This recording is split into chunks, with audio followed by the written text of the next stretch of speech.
ओम शांति। आज बाप दादा के 23 जनवरी 2021 के ईश्वरीय महावाक्य हैं। मीठे बच्चे, कदम कदम पर श्रीमत पर चलते रहो। यह ब्रह्मा की मत है, यह शिव बाबा की, इसमें मूझो नहीं।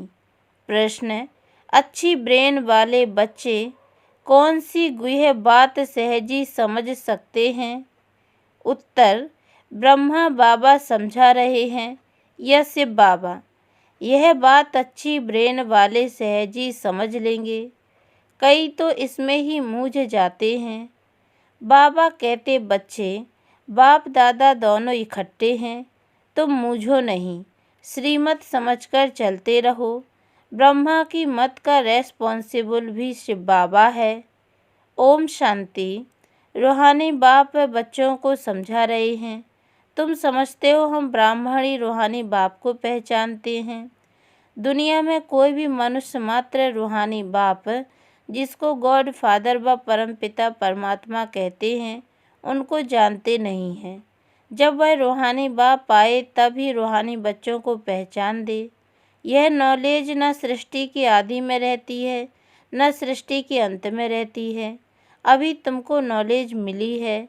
यह है सृष्टि के अंत और आदि का संगम युग। इस संगम युग को भी नहीं जानते तो बाप को कैसे जान सकेंगे? कहते हैं, हे पतित पावन आओ, आकर पावन बनाओ। परंतु यह पता नहीं कि पतित पावन कौन है और वह कब आएंगे। बाप कहते हैं, मैं जो हूँ जैसा हूँ, मुझे कोई भी नहीं जानते। जब मैं आकर पहचान दूँ तब मुझे जाने। मैं अपना और सृष्टि के आदि मध्य अंत का परिचय संगम युग पर एक ही बार आकर देता हूँ। कल्प बाद फिर से आता हूँ।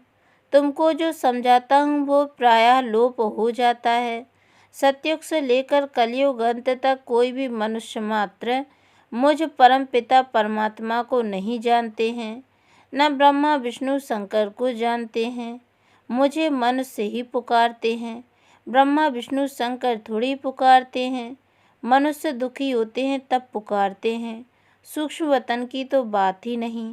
रूहानी बाप आकर अपने रूहानी बच्चों अर्थात रूहों को बैठ समझाते हैं। अच्छा, रूहानी बाप का नाम क्या है? बाबा जिसको कहा जाता है, जरूर कुछ नाम होना चाहिए। बरोबर नाम एक ही गाते हैं, शिव। यह नामी ग्रामी है, परंतु मनुष्यों ने अनेक नाम रखे हैं। भक्ति मार्ग में अपने ही बुद्धि से यह लिंग रूप बना दिया है। नाम फिर भी शिव है। बाप कहते हैं, मैं एक बार आता हूँ, आकर मुक्ति जीवन मुक्ति का वर्षा देता हूँ। मनुष्य भल नाम लेते हैं मुक्ति धाम, निर्वाण धाम, परंतु जानते कुछ नहीं है। न बाप को जानते हैं, न देवताओं को। यह किसको भी पता नहीं है बाप भारत में आकर कैसे राजधानी स्थापन करते हैं। शास्त्रों में भी ऐसी कोई बात नहीं है। परम पिता परमात्मा कैसे आकर आदि सनातन देवी देवता धर्म की स्थापना करते हैं। ऐसे नहीं, सतयुग में देवताओं को ज्ञान था जो गुम हो गया नहीं। अगर देवताओं में भी यह ज्ञान होता तो चलता आता। इस्लामी बौद्धी आदि जो है उन्हों का ज्ञान चलता आता है, सब जानते हैं। यह ज्ञान प्रायः लोप हो जाता है। मैं जब आता हूँ तो जो आत्माएं पतित बन राज्य गवा बैठी हैं, उन्हों को आकर फिर पावन बनाता हूँ।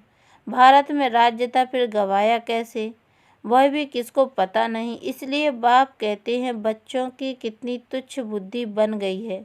मैं बच्चों को यह ज्ञान दे प्रारब्ध देता हूँ, फिर सभी भूल जाते हैं। कैसे बाप आया, कैसे बच्चों को शिक्षा दी, वह सब भूल जाते हैं। यह भी ड्रामा में नूंद है। बच्चों को विचार सागर मंथन करने की बड़ी बुद्धि चाहिए। बाप कहते हैं, यह जो शास्त्र आदि तुम पढ़ते आए हो, यह सत्युग त्रेता में नहीं पढ़ते थे, वहाँ थे ही नहीं। तुम यह नॉलेज भूल जाते हो, फिर गीता आदि शास्त्र कहाँ से आया? जिन्होंने गीता सुनकर यह पद पाया वही नहीं जानते तो और फिर कैसे जान सकते?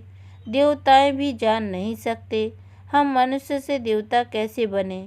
वह पुरुषार्थ का पार्टी बंद हो गया। तुम्हारी प्रारब्ध शुरू हो गई। वहाँ यह नॉलेज हो कैसे सकती। बाप समझाते हैं, यह नॉलेज तुमको फिर से मिल रही है। कल्प पहले मिसल तुमको राजयोग सिखलाए प्रारब्ध दी जाती है। फिर वहाँ तो दुर्गति है नहीं, तो ज्ञान की बात भी नहीं उठ सकती।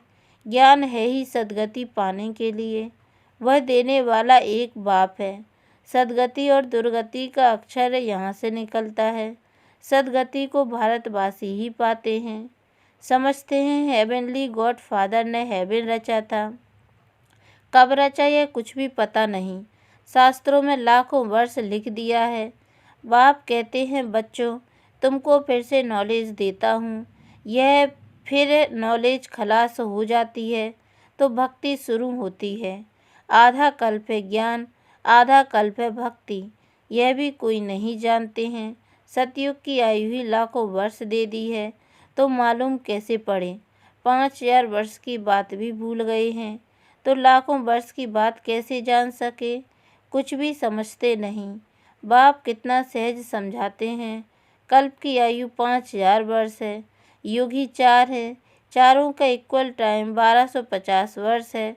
ब्राह्मणों का यह मिड गेट युग है, बहुत छोटा है उन 4 युगों से। तो बाप भिन्न भिन्न रीति से नई नई पॉइंट से सहज रीति बच्चों को समझाते रहते हैं। धारणा तुमको करनी है, मेहनत तुमको करनी है। ड्रामा अनुसार जो समझाता आया हूँ वह पाठ चला आता है। जो बताने का था वही आज बता रहा हूँ। इमर्ज होता रहता है, तुम सुनते जाते हो। तुमको ही धारण करना और कराना है, मुझे तो धारण नहीं करना है। तुमको सुनाता हूँ, धारणा कराता हूँ। हमारी आत्मा में पाठ है पतितों को पावन बनाने का। जो कल्प पहले समझाया था वही निकलता रहता है। मैं पहले से जानता नहीं था कि क्या सुनाऊंगा। भल इनकी सोल विचार सागर मंथन करती हो। यह विचार सागर मंथन कर सुनाते हैं, यह बाबा सुनाते हैं। यह बड़ी गूढ़ बातें हैं, इसमें ब्रेन बड़ी अच्छी चाहिए। जो सर्विस में तत्पर होंगे उनका ही विचार सागर मंथन चलता होगा। वास्तव में कन्याएं बंधन मुक्त होती हैं। वह इस रूहानी पढ़ाई में लग जाएं। बंधन तो कोई है नहीं। कुमारियां अच्छा उठा सकती हैं, उनको है ही पढ़ना और पढ़ाना। उनको कमाई करने की दरकार नहीं है। कुमारी अगर अच्छी रीति से यह नॉलेज समझ जाए तो सबसे अच्छी है। सेंसिबल होगी तो बस इस रूहानी कमाई में लग जाएगी। कई तो शौक से लौकिक पढ़ाई पढ़ती रहती है। समझाया जाता है इससे कोई फ़ायदा नहीं। तुम यह रूहानी पढ़ाई पढ़कर सर्विस में लग जाओ। वह पढ़ाई तो कोई काम की नहीं है। पढ़कर चले जाते हैं गृहस्थ व्यवहार में, गृहस्थी माताएं बन जाती हैं। कन्याओं को तो इस नॉलेज में लग जाना चाहिए। कदम कदम श्रीमत पर चल धारणा में लग जाना है। मम्मा शुरू से आई और फिर इस पढ़ाई में लग गई। कितनी कुमारियां तो गुम हो गईं। कुमारियों को अच्छा चांस है, श्रीमत पर चले तो बहुत फर्स्ट क्लास हो जाएं। यह श्रीमत है, वह ब्रह्मा की मत है, इसमें ही मूझ पड़ते हैं। फिर भी ये बाबा का रथ है ना, इनसे कुछ भूल हो जाए तुम श्रीमत पर चलते रहेंगे तो वह आप ही ठीक कर देंगे। श्रीमत मिलेगी भी इन द्वारा। सदैव समझना चाहिए श्रीमत मिलती है, फिर कुछ भी हो रेस्पॉन्सिबल खुद हैं। इनसे कुछ हो जाता है। बाबा कहते हैं मैं रेस्पॉन्सिबल हूँ। ड्रामा में यह राज नूंधा हुआ है, इनको भी सुधार सकते हैं। फिर भी बाप है ना, बाप दादा दोनों इकट्ठे हैं तो मूझ पड़ते हैं। पता नहीं शिव बाबा कहते हैं व ब्रह्मा कहते हैं। अगर समझे शिव बाबा ही मत देते हैं तो कभी भी हिले नहीं। शिव बाबा जो समझाते हैं सो राइट ही है। तुम कहते हो बाबा आप ही हमारे बाप टीचर गुरु हो, तो श्रीमत पर चलना चाहिए ना। जो कहे उस पर चलो। हमेशा समझो शिव बाबा कहते हैं वह है कल्याणकारी। इनकी रेस्पॉन्सिबिलिटी भी उन पर है, उनका रथ है ना। मूझते क्यों हो? पता नहीं यह ब्रह्मा की राय है या शिव की। तुम क्यों नहीं समझते हो? शिव बाबा ही समझाते हैं। श्रीमत जो कहे सो करते रहो। दूसरे की मत पर तुम आते ही क्यों हो? श्रीमत पर चलने से कभी झुटका नहीं आएगा, परंतु चल नहीं सकते, मूझ पड़ते हैं। बाबा कहते तुम श्रीमत पर निश्चय रखो तो मैं रेस्पॉन्सिबल हूँ, तुम निश्चय ही नहीं रखते हो तो मैं भी रेस्पॉन्सिबल नहीं। हमेशा समझो श्रीमत पर चलना ही है। वह जो कहे, चाहे प्यार करो चाहे मारो, यह उनके लिए गायन है। इसमें लात आदि मारने की तो बात नहीं है, परंतु किसको निश्चय बैठना ही बड़ा मुश्किल है।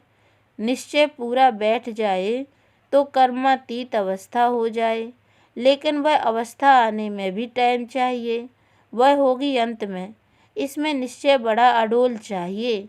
शिव बाबा से तो कभी कोई भूल हो न सके, इनसे हो सकती है। यह दोनों हैं इकट्ठे, परंतु तुमको निश्चय भी रखना है। शिव बाबा समझाते हैं उस पर हमको चलना पड़े तो बाबा की श्रीमत समझकर चलते चलो, तो उल्टा भी सुलटा हो जाएगा, कहाँ मिसअंडरस्टैंडिंग भी हो जाती है। शिव बाबा और ब्रह्मा बाबा की मुरली को भी बड़ा अच्छी रीति समझना है। बाबा ने कहा व इसने कहा, ऐसे नहीं कि ब्रह्मा बोलते ही नहीं हैं, परंतु बाबा ने समझाया है। अच्छा समझो ये ब्रह्मा कुछ नहीं जानते, शिव बाबा ही सब कुछ सुनाते हैं। शिव बाबा के रथ को स्नान कराता हूँ, शिव बाबा के भंडारे की सर्विस करता हूँ। यह याद रहे तो भी बहुत अच्छा है। शिव बाबा की याद में रहते कुछ भी करें तो बहुतों से तीखे जा सकते हैं। मुख्य बात है ही शिव बाबा की याद की, अल्फ और बे, बाकी है डिटेल। बाप जो समझाते हैं उस पर अटेंशन देना है। बाप ही पतित पावन ज्ञान का सागर है, वही पतित शूद्रों को आकर ब्राह्मण बनाते हैं, ब्राह्मणों को ही पावन बनाते हैं, शूद्रों को पावन नहीं बनाते। यह सब बातें कोई भागवत आदि में नहीं है, थोड़े थोड़े अक्षर हैं। मनुष्यों को तो यह भी पता नहीं कि राधे कृष्ण लक्ष्मी नारायण हैं, मूझ जाते हैं। देवताएं तो है ही सूर्यवंशी चंद्रवंशी, लक्ष्मी नारायण की डिनाइस्टी, सीताराम की डिनाइस्टी। बाप कहते हैं भारतवासी स्वीट चिल्ड्रन याद करो, लाखों वर्ष की तो बात ही नहीं है, कल की बात है। तुमको राज्य दिया था, इतना कि 4 अथाह धन दौलत दिया था। बाप ने सारे विश्व का तुमको मालिक बनाया और कोई खंड थे नहीं। फिर तुमको क्या हुआ? विद्वान आचार्य पंडित कोई भी इन बातों को नहीं जानते। बाप ही कहते हैं अरे भारतवासियों, तुमको राजभाग दिया था ना। तुम भी कहेंगे शिव बाबा कहते हैं इतना तुमको धन दिया, फिर तुमने कहाँ गवा दिया।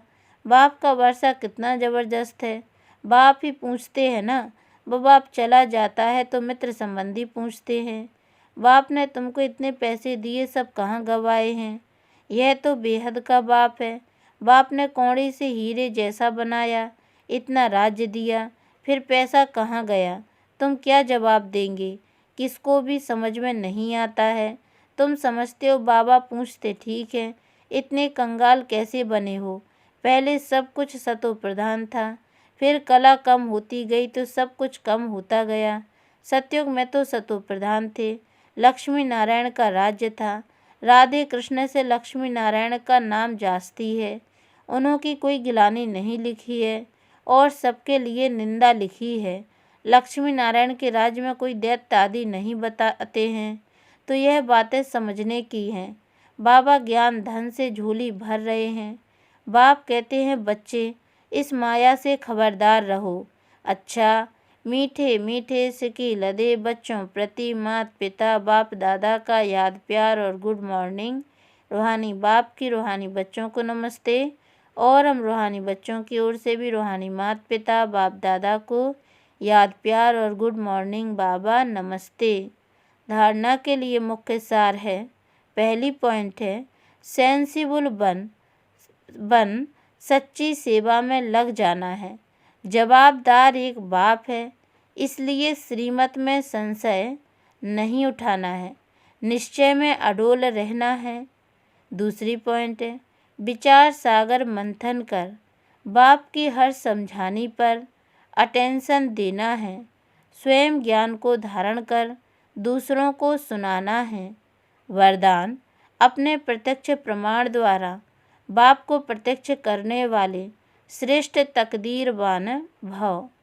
कोई भी बात बाप को स्पष्ट करने के लिए अनेक प्रकार के प्रमाण दिए जाते हैं, लेकिन सबसे श्रेष्ठ प्रमाण प्रत्यक्ष प्रमाण है।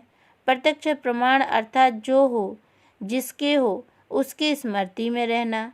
जो बच्चे अपने यथार्थ व अनादि स्वरूप में स्थित रहते हैं, वही बाप को प्रत्यक्ष करने के निमित्त हैं।